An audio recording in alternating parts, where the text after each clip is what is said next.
And we are live. Good morning and welcome to What's Up with Power. Thank you for joining us. We are so happy to have you here. We've got another awesome presentation. Today, we're going to be talking all about interpreting your data, analyzing that power data post-ride. And we've got our good friend, Nate Dunn from Data Driven Athlete, warming up, ready to come in. And he's even upgraded his setup this week. He's got a green screen for us. So look at this, Mr. Nate Dunn. How you doing there? I'm doing great. Yeah, great to be here again, Justin. We're happy to have Nate on board. Lots of great content from him. Switch back here to looking at the waiting pen. While we wait for the group ride to start, we're about 2 minutes out from starting the ride. And haven't been able to join us on Zwift, you should do so. Go when you log into the game, it'll show you the list of events that are about to start. Just click to join the What's Up with Power ride and ride along with us and listen to the presentation. There's actually been some studies that show that your cognitive ability, or how much you learn, can actually be increased by learning while exercising. So look at that, another reason to ride along with us as you watch the show. So another minute and 30 seconds for the group ride rolls. I'm gonna type in a message here to the people joining us. So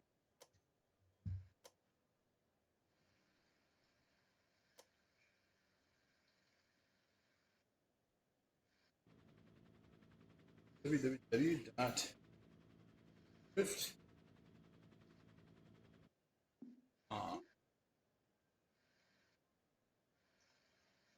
Zwift Live, not Zwift Liver.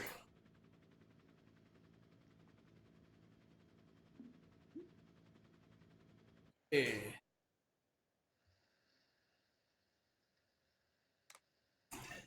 Decent group here. We've got a few folks joining us on Facebook, which is great to have. Bring Nate back on the screen here. Prep for the beginning of the group ride. And we toss the ball over to him about 15 seconds away. Getting this timing is tricky. Getting the nice. Here we go. Group ride starting, and without any further ado, I'm gonna hop off the screen, get Nate going all by himself, and I'll just advance the slides for you. Yeah, thanks, Justin. Thanks for having me again on the Zwift Live group ride this morning. Today, we're going to be talking about interpreting your data. And if we could get to the next slide, please. So there's a couple different perspectives that we have when we look at data. And so kind of starting with the largest perspective, we have what some of you guys have read about. We've had some presentations on it before, but kind of the performance manager chart perspective, or what I would say the largest kind of global perspective on all your data. So that kind of being the largest perspective, then we have weekly and monthly trends. And I believe in some of the future presentations you're going to have, they'll be talking about some of those perspectives on viewing your data. And then file review. And then if you want to get even down kind of more into the weeds, kind of on the bike, or how you might display your data on your Garmin or other device. So today, we're going to be talking specifically about interpreting your data in a file review and kind of that process that you might go through on a day-to-day basis. So next slide, please. So first up, when we talk about reviewing your data on a day-to-day basis, you want to ask yourself these two basic questions, and that is, what do you want to see, and how is it that you want to see it? So we're going to break that out a little bit more in depth in looking specifically at an interval workout, and then we'll look really briefly at how you might also analyze a race file or a group ride file. So next slide, please. So this is what I kind of call the data blast perspective. So this is a screenshot using WKO4 software, but you can get the same perspective essentially using Training Peaks. So whatever you're using, I'm sure all of you have kind of seen this, and this is basically every single data channel that you've got that's recorded on your device as it's shown. So I'm a little bit different, and I like this perspective, but I also look at this all day long, and so it might make a little bit more sense to me. But for most people, I really suggest to them that if you're looking at your own data and you're trying to really understand it, is to develop a perspective where you're eliminating a lot of these data channels and you're just kind of getting the bare bones. So if we go to the next slide, this is probably the perspective that I use the most when I'm looking at RIDE files, and that is really I want to see power. Oftentimes I want to see the relationship of heart rate to power. And then I like to see elevation in there just to give me a little bit of context about maybe where those efforts are happening on climbs or whatnot. So again, this is using the WKO4 software where you can customize, what channels you have coming through, but you can do the same thing with Training Peaks where you can hide different data channels at the top of the screen there.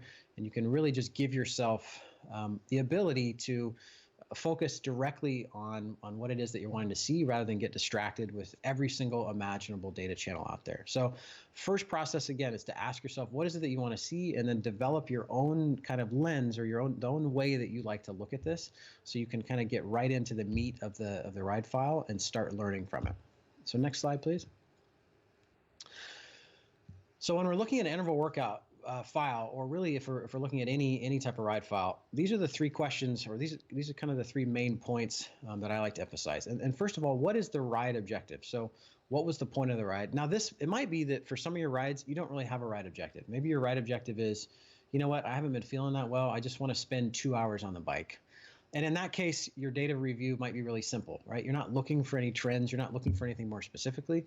You're just looking at, yeah, I spent 2 hours on the bike and that was fine. But for a ride or for a workout where you have a more specific objective, it's important to look at ahead of time and to say, what was my RIDE objective for this file? And then the second question, what does the data tell me, right? What does it tell me in relation to that RIDE objective? And then we're going to get into this a little bit later, but also what are any external factors that might have contributed to my success or my failure in achieving that RIDE objective? So this is the really basic process of looking at your RIDE data, looking at your file for that day, and kind of filtering through, asking these different questions and trying to learn from that file. So next question, please, or next slide. So for this file that we're going to look at, the objective for this specific file that we're going to look at was to spend about 40 minutes riding near this rider's lactate threshold. And this is a workout that a lot of you are familiar with. It's probably the most popular power-based workout, and that is a 2 by 20 minutes. So 2 by 20 minutes at FTP, right? So very simple RIDE objective, should be very easy to see whether or not we've accomplished this goal. So next slide, please. So we're going to look at, we've identified what the objective was for the ride. We've identified how the ride is supposed to achieve that objective. And then now we ask ourselves, well, did we succeed or did we fail in this workout? So next slide, please. So we have this, again, this perspective where we've cleaned out a lot of the data channels, and it is very simple, very easy to see exactly what our power was over the duration of this workout and kind of how that relates to our heart rate. So again, this is using the WKO4 software, but you can get a similar perspective using Training Peaks. And it's difficult for you to see probably, but on the bottom end, we have both of our laps that are selected. So this is another thing that I would really encourage you whenever you're doing workouts to always use your lap button if possible. For really short duration intervals, it might not be possible. If you're doing 15-second sprints, it might not be realistic for you to hit your lap button, start and stop on your lap button. But for anything longer, it makes your post-ride analysis much, much easier. And it makes it much quicker to be able to log into whatever software you're using and to immediately identify these efforts. So for this file, we have laps around these 20-minute efforts, and then we have summary data kind of below the graphical data. We have summary data that shows us exactly, how it enables us to compare these different laps and then to come up with some basic determinations about the success or failure in this. So in this one, we see each of these intervals were 20 minutes. First one was at 300 watts. Second one was at 301 watts. If we slide over, we can see that that's at 103 and 104% of this rider's lactate threshold. So really clean cut, easy to see. Our ride objective was to spend about 40 minutes at lactate threshold. And boom, we can see immediately that this ride was a success, right? That we successfully accomplished this goal. So this is pretty much as simple as it gets in terms of being able to drill down into a ride file and to analyze it. But a good example of kind of how to work through that process of what was my objective, did I succeed in that objective, and what that looks like when you're looking at the data. So next slide, please. So again, if we want to ask ourselves, what enabled us to be successful in this workout? So what this perspective is that we have one of the laps selected. So in the top view of the data, we have the second lap or the second 20-minute segment selected, and then the bottom view is kind of that specific lap exploded. And in that exploded view, we can see the trend line, which again is probably very difficult to see on some of your screens, but the trend line of that 20-minute data is that the power is going up over the course of that 20 minutes. So one of the determinations we can make is that this rider felt really, really good during this workout, right? Instead of the power kind of dropping off and us barely being able to achieve this power target at the end, on the second interval of this workout, the rider was able to continue to ride harder and harder and harder to complete that objective.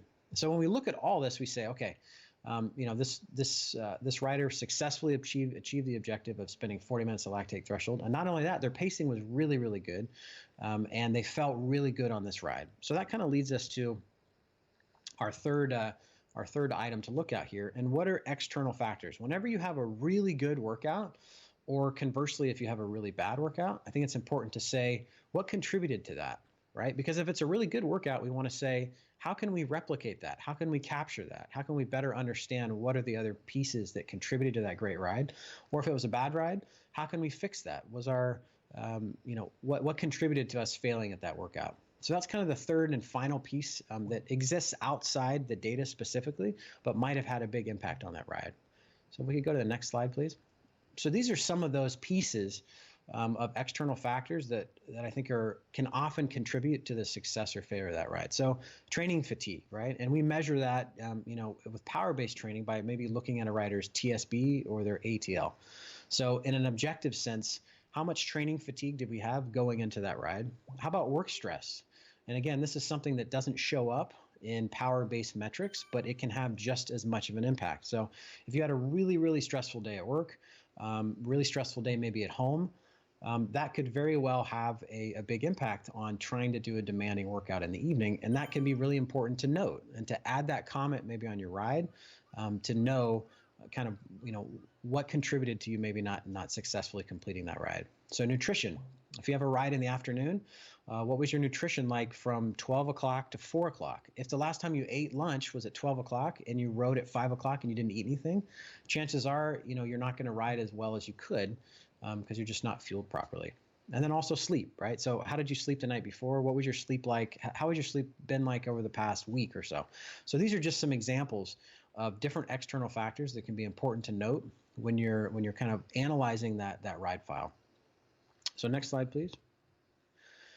So this is kind of drilling down. We talked about this briefly, but giving some context to your data. So this is an example of using training peaks where on this specific ride file, we can see that this rider's CTL was 89, their ATL was 67, and then their TSB was 28. So some of this, some of this terminology might not make a lot of sense. But for those of you that are familiar with kind of some of these power-based terms, what jumps out to me is a TSB of 28, that this rider was very, very well rested. So a lot of this is starting to make sense now. They really nailed this workout. Their pacing was great. Even into the second interval, they were increasing their power as the interval went on. So this might be kind of a keystone workout where we might say, in the future to say, hey, if I'm expecting to be at my best when I'm doing a really demanding workout, it might be necessary for my TSB to be somewhere in that 20 to 25 range, really, really well rested. And then the opposite of that might be to say, hey, it's okay that if I'm not really well rested, to not beat myself up and to say, why am I not able to, stay right on top of my power targets? And to say, well, you know what, I'm just not as rested as I could be. And so that's okay. I don't have to have that standard or that expectation of myself that I'm always going to be on form, that I'm always going to be nailing it for a workout. And that can be also kind of an important building block mentally to say, there are a lot of different variables that can impact you being at your best on the bike. Sometimes it's good to expect that you will be, and then other times it's good to say, a lot of other stuff going on, maybe 90% of my FTP on these intervals is going to be good for me today. And maybe that's success for me rather than always trying to, be at the top end of that target. So, putting all these together in terms of, these external factors, first of all, looking and seeing if maybe some of your other ride data can help inform your success or failure. And then looking at some of these other subjective pieces can also be an important part of that file review. So next slide, please. So kind of an overview, identifying the ride objective, what is it, what story does the data tell us, and then any of those external factors. So next slide. So we're going to look really briefly here. So this is an example of a race file, and we have a blog post on our site at datadrivenathlete.com that runs into this in much more depth. But this is one of the screenshots of one of the races that one of our coaches talked about. And this is kind of an example of doing the same type of thing, looking really critically at a ride file, but maybe drawing some different conclusions and maybe looking for different things. So this was a long road race. And if you can't see here, we can explain some of this. But in this race, there's 91 miles or about 2,500 kilojoules until the keystone climb in this race. So what we've done is that we've highlighted this key climb, and you can see that kind of in the bottom section of the data perspective. So we've highlighted this key climb and then made some important determinations about this climb. So for this rider, their peak 5-minute lifetime PR happened at the beginning of this climb. So another kind of fun way to look at a ride file and to maybe plan ahead for different races or for different events, and to say, if my expectation is that I'm going to be at my best, at 91 miles into a road race, what type of preparation does it take? What type of planning does it take to ensure that at that point in a race, I can still be at my best? Or if you were in a race like this, no matter what the length or intensity of it was, and if 20 minutes into that race, or an hour and a half into that race, you find that you weren't able to produce one of your best efforts, then maybe you would kind of rewind a little bit and to say, what does my training look like up until this point? And have I not prepared to kind of produce a best effort on fatigued legs? So we're not going to spend a ton more time picking apart kind of how to do race or group ride analysis, but a similar type of perspective of looking at, what was your ride objective in this race file? It was to be with the leaders on this climb. What does the data tell us? Well, the data tells us that this rider was really fit. Their training was appropriate, enabling them to do a lot of work and to still to be prepared to kind of nail a best effort at this climb. And then any external factors that might have influenced this. So when it comes to a race or whatnot, I'd go through that same list to say, what was my sleep like? What was my other stress in my life like? And I kind of look at all those pieces and how you might, tweak those to be more successful. So if we could go to the next slide, please. So I think in future presentations, you're going to be breaking down some of these other data perspectives of kind of the larger performance manager chart, weekly trends. But for this one, for the file review process, I think the kind of take-home message is to develop your own process. So I've talked about a process that works for me, that I'm comfortable with, but you might have one that's a little bit different. And maybe you have a perspective on data where you like to show some other data channels that we didn't talk about here. But whatever that is, develop your own and kind of systemize it. So when you're looking at your ride files, you're not opening up a ride file and kind of saying, well, what am I looking at? What am I doing? It might mean that some of your ride files, maybe you don't really look at. Maybe you just look at the summary metrics on them, and then other ones you drill down a little bit further. But I think that developing your own process, kind of using some of these keys that we talked about, will enable you to get a lot more information from your ride files without maybe feeling overwhelmed with everything that's offered now, with all the different sensors and whatnot. So we're going to jump to the Q&A session, and if you guys have any questions, you can send them, write them out on Facebook. Any offline questions, you can look up our website there and send any questions to me. But yeah. Okay, I am going back on the screen here. That was a great presentation. Thank you so much, Nate. And like you said, if you have any questions on this file review process, Fly will be here. I wanted to make an observation that that was a pretty impressive 5-minute effort, 91 miles into a race, 491 watts for 5 minutes. That's a Cat 1 level. Must have been was he a pro or a Cat 1 or? Yeah, so that was from one of our coaches, Sam Bassetti, and that was in a UCI race in the Dominican Republic. So yeah, if I was able to do that 5-minute power, 90 miles into a race, I would be equally excited about that. I think if I could do that 5-minute power anytime, I'd be excited. Well, and it actually brings up a good point, is that oftentimes, we have the Tour of California going on right now down here in California. And oftentimes when people look at a pro's power data, They say, I could do 5 minutes for that or whatever. And then you say, well, wait a minute. You have to attach, right, 90 miles of racing to that effort. And then maybe, 5, 6, 7 days of racing prior to that effort. And, that kind of gives you a little bit more context into, the big difference between a professional rider and then a world tour rider, and just those of us that, like me, who I go out on a KOM and I'm totally fresh. I haven't ridden at all. And then I go as hard as I can for 5 minutes. And then that's my best 5-minute effort. Right. So. Totally. And you got to look at their weight in the equation as well. Absolutely. You got to Sure. bring the weight into the equation, especially on a climb. Some of us weigh a little bit more than those guys. Sure. Yeah. Yeah. Yeah, like when Tom Scoons crashed, you almost saw his bones. There was hardly anything in between that his kit and his bones. You see that crash? Yeah. I did not. Was that in the Tour of California? Yeah, it was 2 days ago, Tour of California. Okay. He was very disoriented when he got off the ground. Yeah, I don't. I just crashed in a race 2 weeks ago. I don't like looking at crash videos. Like when they come on, usually I'm just like, I don't need any of that. It doesn't. Yeah. Anyway, Yeah. I think the other thing I want to point out here is the other thing to enable you to put out a maximal 5-minute effort that far into a race is your smarts and your strategy leading up to the 91, leading up to that climb. Because you could have absolutely gone super hard and not had anything in the tank. I mean, it's just a matter of your positioning in the pack, where your teammates are at, when you decide to put in efforts, if you're trying to trace down breakaways, or if you've got teammates to do it. All these things play into whether or not you'll be prepared at that point in time to make that effort. And you got to know ahead of time what's your plan, and you might have to adjust the plan on the fly.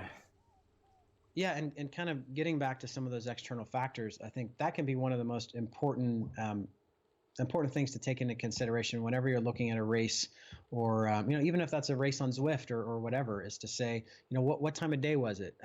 What was my meal like yesterday? If you're getting up really early in the morning, it might be that if you have a Zwift ride or a Zwift race that you're really kind of geared up for, you might have to wake up 2 hours before that happens to ensure that you get a good enough breakfast, right? If it's a long road race, what was your nutrition like leading up to that race? What was it like in the 2 hours before that 5-minute max effort? So, the data just kind of tells us what happened, and then there's a lot to be understood from that. But then looking at kind of a holistic picture of all the different other pieces, and sometimes, and I arrive at this, oftentimes. Sometimes you look through that whole list, and you're like, look, I did everything right. I slept great. I'm not stressed. I ate really well, and I just wasn't very good, and that's okay too, right? But and I think that's another skill entirely, is to say, yeah, I don't know. I looked at all the different pieces. I just wasn't very good. I don't know. And that skill is saying, I'm over it. Now we're going to move on to the next day. Right. So it's good to drill down, and I think to try and learn as much as you can from your data. But then it's also a good skill to say, there aren't any answers here. There's nothing to be learned, or maybe in a future date, I could learn a little bit when I come back and look at this later. But for now, I have no idea. We're moving on to the next day. So that's another important skill, I think, too, to not get lost in all the minutia of, well, what happened, what didn't happen, what's my CTL, what all this kind of stuff. So another important skill to consider. Very, very true. I actually have a question for you. So back when we were analyzing the 2x20 workout, we talked about how the rider was very fresh. So it had a TSB of 28. They did the workout. So what would be your guidance, or what would you expect to see?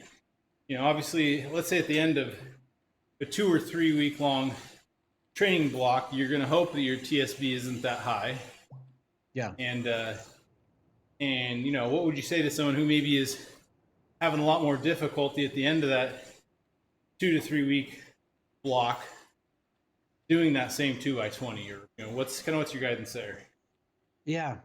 So what I usually tell athletes is that whenever you have a demanding workout like a 2x20, or really any interval workout that's really intense, that's, I would say, threshold and above, is to say give yourself a leash of somewhere between 90 and 100% of FTP. If you're talking specifically about a threshold workout, and on the one hand, because I think for most people, their lives don't happen in 3-week training blocks, right? Is that they had to pick up their kid, unexpectedly from school, and they missed a workout, and so maybe they're a little bit extra rested for their following day, or maybe other stuff was going on. So very rarely, in my experience, is there kind of this even build of fatigue and fitness and on and off. So what I've found to be, I think, the best approach is to say, whatever day it is, give yourself a buffer of maybe 90 to 100%. And on the day where maybe you had some unexpected rest, then expect of yourself that you're going to really get on it, and that you're going to try as hard as possible, if you feel good,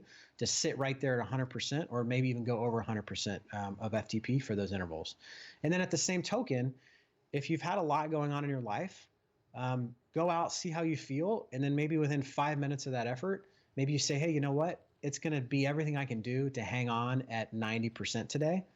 And that's okay. I'm going to give myself that license, because when I feel good, I know I'm going to push the envelope a little bit. And then when I've got a lot going on in life, maybe I'm going to back off a little bit. So I know for some people that's really difficult, because when they see something on a schedule, on a workout, when they see 100%, anything outside 100% is failure to them. And they're disappointed, and they're like, I don't know what's going on. I don't know what's happening. So what I really try and do is to give a specific target while still giving a range that allows for flexibility in what's going on in life. And that would be my number one focus, is to identify all those different pieces, and to say, well, hey, look, if you're not taking care of your nutrition as well as you should, then that's a mistake, and you need to fix that. But if there are other factors that you can't control, whether or not that's work stress or family stress, then give yourself some flexibility when you get on the bike, to say 90% is what I've got today. Boom, let's get it, and then now I'm done. So that would be my suggestion, is to give yourself a range that still gets you close to that intensity near a lactate threshold, and then call it good. Now, if you're constantly failing and you're never able to get close to 100%, then maybe you take a step back, and you say, well, what's the problem here? I need to, maybe my expectations are too high in terms of how much I can train, or, maybe something else is going on. But on a day-to-day basis, mixing kind of feeling great at 100% with some of those rides with, lesser intensity rides, I think is a good approach. Yeah. And the other thing, if you're failing the workouts, maybe it's time to revisit your FTP. Maybe you haven't been training for a while. Maybe your FTP has actually dropped. And sure. That can actually help you a lot to drop your FTP, because now you start to feel successful from completing your workouts, rather than feeling like a failure every time you work out.